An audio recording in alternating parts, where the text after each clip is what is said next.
আজকে আমি ঘরোয়া পদ্ধতিতে দই কাতলা আপনাদের সাথে শেয়ার করলাম। দই কাতলার প্রথমে আমি এখানে 6 পিস মাছ নিয়ে নিয়েছি। 6 পিস মাছ আমি প্রথমে ম্যারিনেট করে নেব।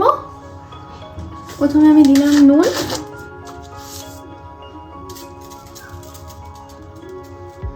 এক চামচ, আর কিছুটা আমি এই মাছগুলো ম্যারিনেট করার জন্য নুন দিলাম।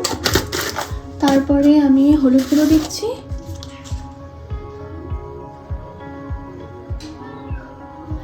হলুদ গুঁড়ো 1 চামচ আর সামান্য দিলাম। তারপর সামান্য একটু রিফাইন অয়েল দিচ্ছি।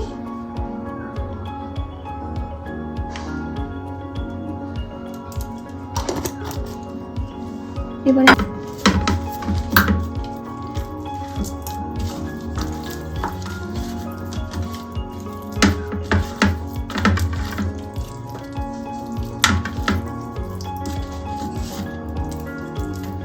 তো আমি আপনাদেরকে বলে দিই যে দই কাতলা বানানোর জন্য আমি এখানে কি কি উপকরণ নিয়েছি।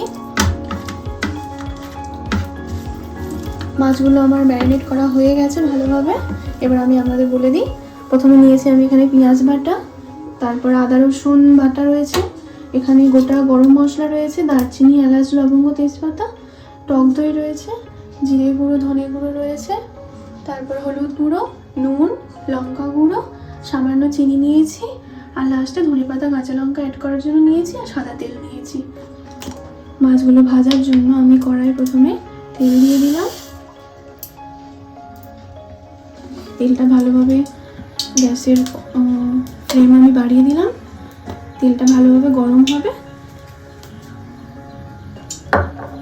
তেলটার উপর থেকে যখন দেখবো ধোঁয়া উঠছে তখন আমি মাছগুলো তেলের মধ্যে দিয়ে দেবো। তেলটার উপর থেকে ধোঁয়া ওঠা আরম্ভ হয়ে গিয়েছে, তেলটা মানে ভালোভাবে গরম হয়ে গিয়েছে। আমি এবারে মাছগুলো তেলের মধ্যে দিয়ে দেবো।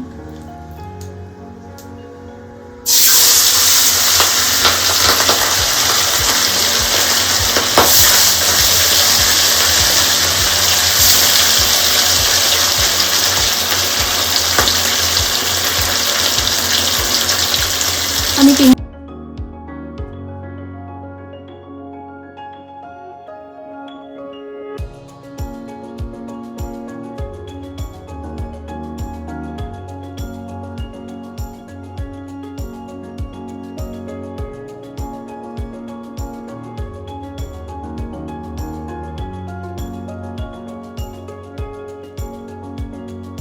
মাছটা হালকা লালভাবে ভাজা হয়ে গিয়েছে। এবার আমি মাছটাকে একটা পাত্রে তুলে নিচ্ছি।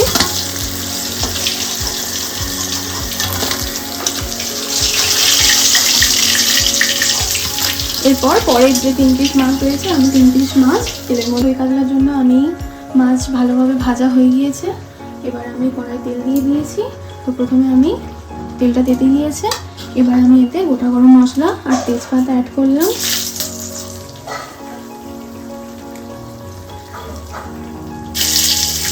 তারপর আমি পেঁয়াজ বাটাটা অ্যাড করে দেবো।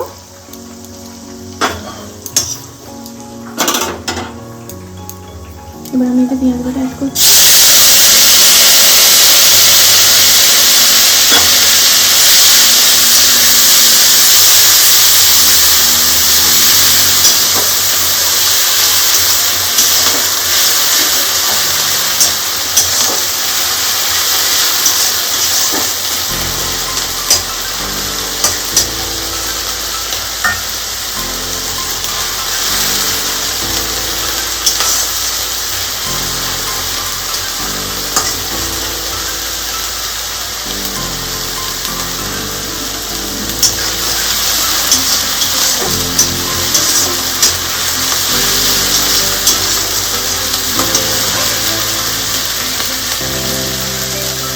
পেঁয়াজটা একটু ভালোভাবে ভেজে নেবো আমি।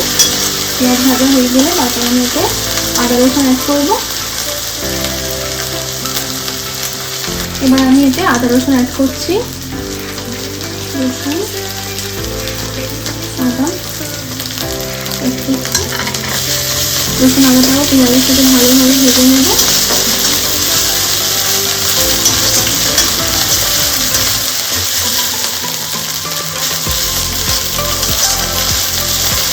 আমি এখানে 1 চামচ আস্ত রসুন 1 চামচ আদা দিয়েছি।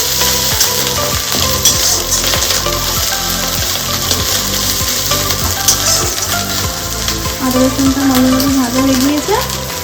এবার আমি এতে মশলা অ্যাড করব। হলুদ গুঁড়ো,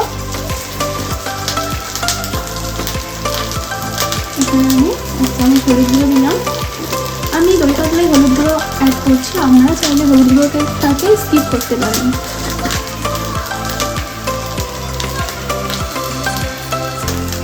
এখন 1 চামচ নুন দিলাম। তারপর টেস্ট করে আর একটু নুনের প্রয়োজন হলে আপনারা নুন দিতে পারেন। সামান্য লঙ্কা গুঁড়ো দিলাম।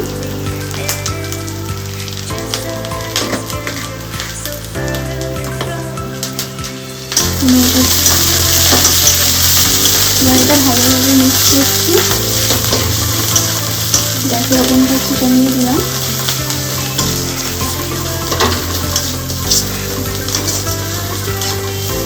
আমি সামান্য একটু জল দিয়ে দেবো মশলা কষানোর সময়।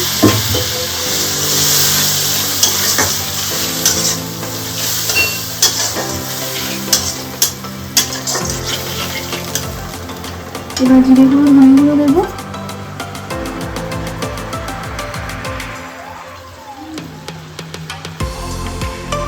ধনে গুঁড়ো দিচ্ছি 1/2 চামচ মতো জিরে গুঁড়ো, আর 1/2 চামচের একটু বেশি ধনে গুঁড়ো দিলাম। এই মশলাটা ভালোভাবে কষিয়ে নেব।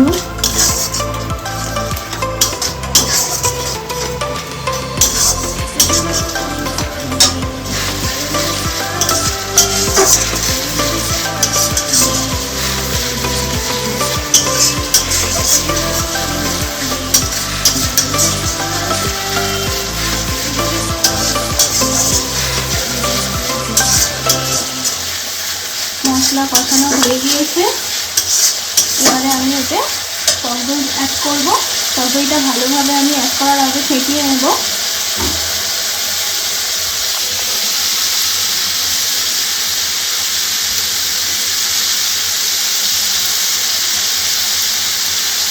ভালোভাবে টক দইটাকে ফেটিয়ে তারপরে আমি দই পাতলাই অ্যাড করব।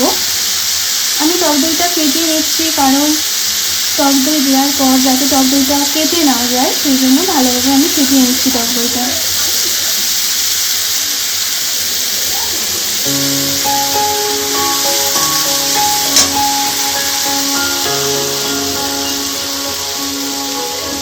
এবার আমি টক দইটা দিয়ে দিই।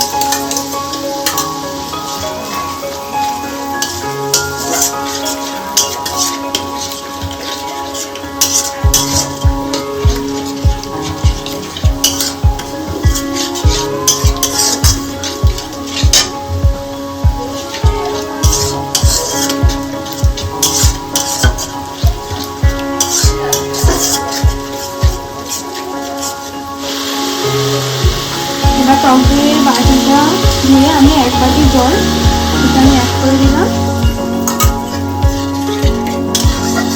দিয়ে এটাকে আমি ভালোভাবে একটু ফুটতে দেবো। এবার আমি এটাকে ভালোভাবে একটু ফুটতে দেবো। তো এখানে তেল ছেড়ে দিয়েছে, ফুটে উঠেছে। আমি গ্যাসের ওভেনটা আস্তে দিয়ে দিয়েছি। এবার আমি মাছগুলো ঝোলের মধ্যে দিয়ে দেবো। মাছগুলো আমি ঝোলের মধ্যে দিয়ে দিচ্ছি।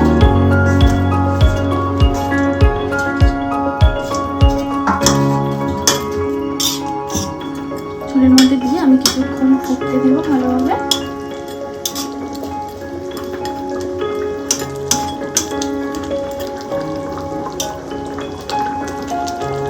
মাছটা আমি এপিট ভালোভাবে উল্টে দিয়েছি। মাছটা ঝোলের মধ্যে ফুটে উঠেছে।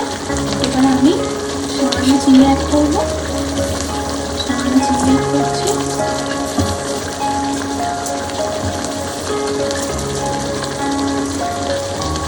আমি ভালোভাবে ঝোলের মধ্যে মিশিয়ে নেব।